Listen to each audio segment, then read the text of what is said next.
Have you ever heard of chocolate butter? It takes no time at all to make, and I'm going to show you from scratch. Let's get into it. To your mixing bowl, add 1 pint, 570 milliliters or 2 1/3 cup of heavy or double cream. Make sure you're using a good quality heavy or double cream for this recipe. Ultra pasteurized just won't work. It helps if your cream is very cold. Start whisking your cream slowly, moving up to the highest speed.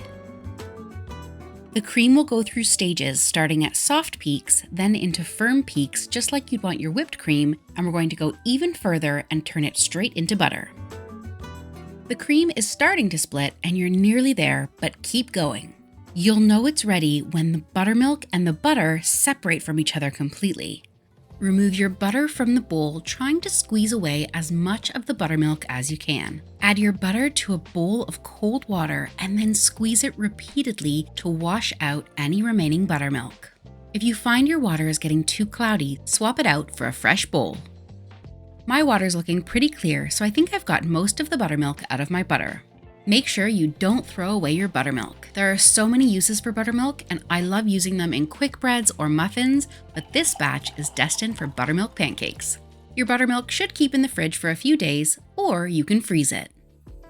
I've melted half a cup, 95 grams of chopped dark chocolate. Let your chocolate cool to room temperature. Now pop your butter back in your bowl with a paddle whisk and pour your melted chocolate over the top.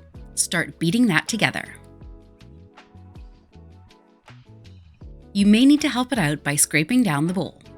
I'm sifting in 8 grams, 1 tablespoon of icing or powdered sugar, and 8 grams, 1 tablespoon of cocoa powder. The dark chocolate doesn't have a lot of sweetness, so I like to add just a little bit, but if you're looking for a more rich chocolatey flavor, you can omit the extra sugar. Add in a pinch of salt to balance the flavors.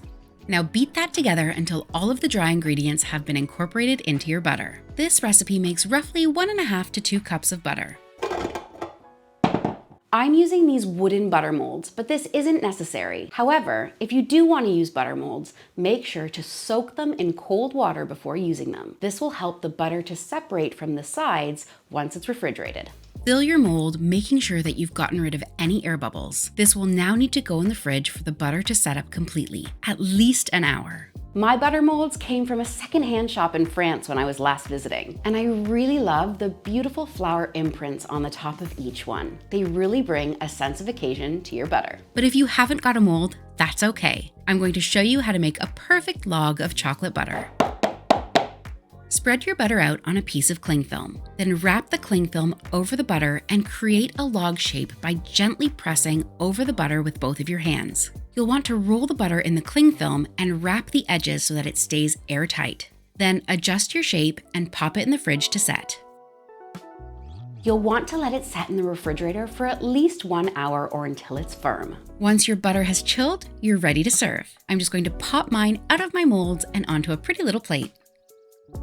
Because there are additions to this compound butter, it will take less time to come up to temperature, so you don't need to leave it out all night for it to come up to room temperature. A few hours will do. It's perfect on your pancakes or on a piece of toast for a special occasion, or use it in your chocolate cakes for that extra special chocolate flavor. If you're a condiment lover like I am and you like to make your own from scratch, you have to try my simple small batch jam. If you found this video helpful, please hit the like button, and while you're there, please make sure to subscribe because I come out with a new video every week. See you next time.